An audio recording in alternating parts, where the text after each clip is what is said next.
Hello, I'm D.K. Wall, author of novels and short stories. Whether it's a tale I'm spinning or a thought I'm sharing from my home here in Asheville, what you are about to hear is 100% true, except for the parts I made up. Welcome to Musings and Tales.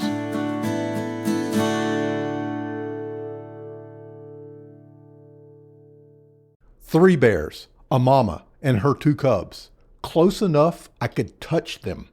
The scent of damp fur, a rank, earthy smell, hung in the air. I watched their nostrils flare and their chests rise and fall with each breath. The dull curve of their yellowed teeth stretched from their open mouths. Dirt caked their long, sharp, dangerous claws. My friends and I stood on that trail, weighted down with backpacks, staring at three wild animals who could rip us to shreds without breaking a sweat. But I'm getting ahead of myself.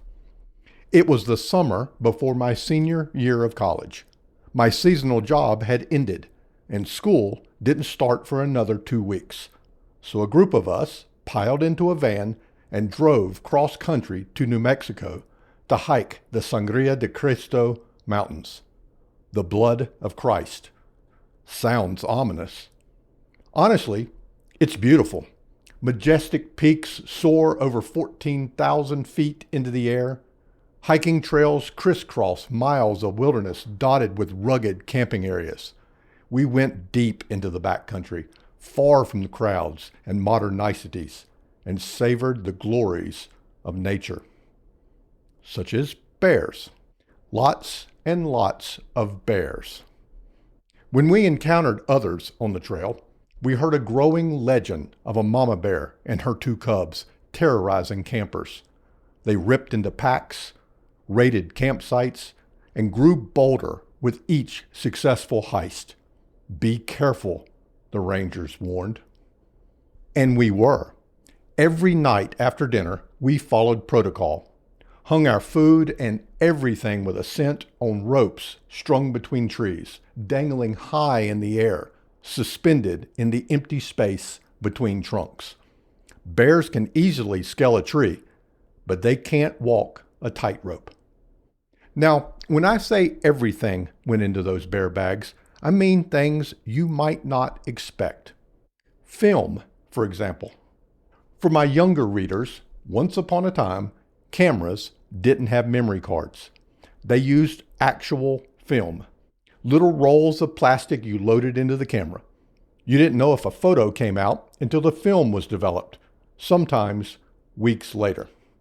Which meant that on a trip like this, I carried rolls and rolls of film in my backpack. And bears can smell film. Keeping it inside your tent is basically sliding an invitation under the door. Dear bear, please come inside and critique my photography. I'll be the one screaming in the sleeping bag. No thank you, film went into the bear bags, as did toothpaste, soap, shaving cream, deodorant. Actually, we didn't even pack most of that stuff. Outside of creeks and rivers, we didn't have running water. So there wasn't much point in trying to stay clean. This should come with a strong warning to anyone standing downwind of long-term hikers coming off the trail. They are aromatic. But the biggest no-no, of course, was food of any kind. One of my fellow hikers had taken a liking to hot chocolate. Well, not hot chocolate exactly, the powder inside the sealed packet. Kevin skipped the whole add water part. On the trail, he'd lick a finger coated in cocoa powder. For energy, he claimed. One night, we woke to the sound of rustling. A young bear was shredding his pack to extract a packet of hot chocolate. An unopened packet of hot chocolate. He had mistakenly left it in his pack. Thought about it after snuggling into his sleeping bag, but decided that it couldn't possibly be a real risk. No bear could smell powdered chocolate mix in a sealed pack buried in a backpack. Don't be silly, he laughed, and went to sleep. At 2 a.m., he was no longer laughing, nor were we. Though I admit there was a certain grim satisfaction in watching Kevin explain to hikers we encountered why a bear had shredded his pack for a beverage that wasn't even really a beverage. Without his pack, we were forced to divide his supplies among ourselves. My pack gained 4 pounds. My sympathy for Kevin lost about the same. So yes, the episode made us that much more vigilant about keeping our food supplies dangling high in the air, well out of reach of curious noses and clever paws. Only one night did we feel truly safe from bears. We happened upon a ranger station and asked him about the area's bear situation. Quiet, he assured us. The mountain lion scared them away. He seemed genuinely excited about this, eagerly showed us a carcass the lion had been feeding on. Somehow we weren't exactly comforted by the absence of bears that night. But nor were we comforted by the growing alarm among hikers we encountered farther down the trail, nor other rangers we met. Nightly, a marauding mama bear and her pair of juvenile delinquents were executing daring raids on campers who made the slightest mistake with their food. We all looked at Kevin, hot chocolate powder smearing his lips. He had the decency to look sheepish, briefly. Then he licked his finger. Then came that morning, we rounded a corner on the trail and came to an abrupt halt. Directly in front of us were the 3 bears I opened this tale with. I neglected to mention that they were tranquilized and deeply asleep. A pair of rangers were loading them into a trailer, a giant barrel-like frame of metal bars designed to hold them securely. Mama bear, 2 cubs, the legendary campsite terrorists themselves. The rangers had decided to relocate the family deeper into the mountains, well away from humans. The bears had grown too bold, too comfortable, too dangerous. And that's when I got my close-up view. The flaring nostrils, the rising chest, the curved teeth, the dirt-caked claws, close enough to touch, though the rangers strongly advised against it despite their being behind bars. Wouldn't be the first time we've seen a tranquilized bear wake up, one said. I took several steps back. That night, while setting up camp, we laughed and joked about our encounter. We ate our dinner and relaxed. Really relaxed. For the first time all trip, we expected a bear and mountain lion free night of rest.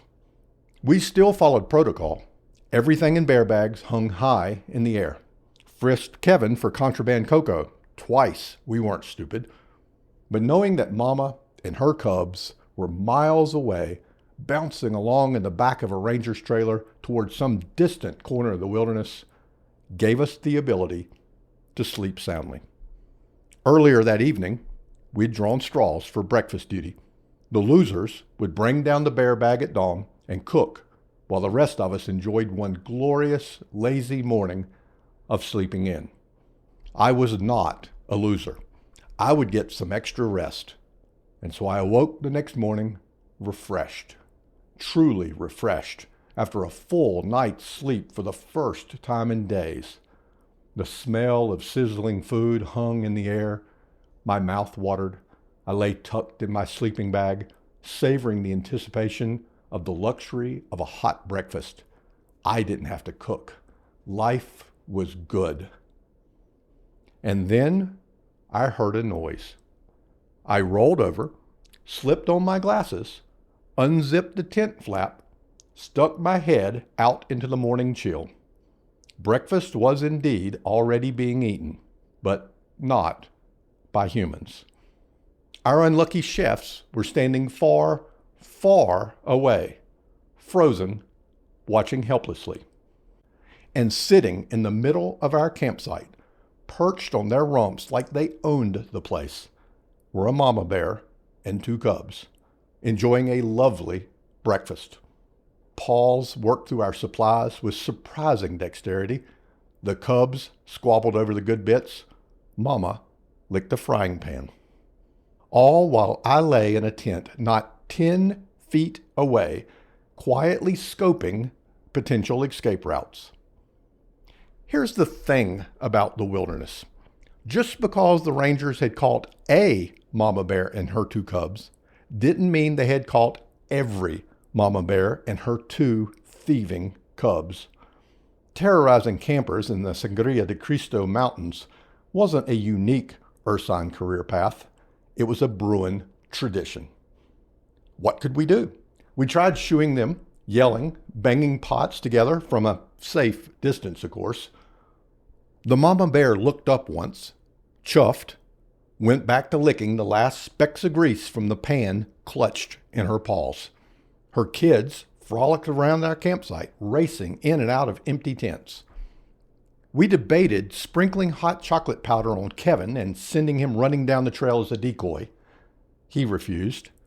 We pointed out that we'd been carrying his supplies for days and that he owed us. He remained unmoved. Literally, he wouldn't budge from behind a tree.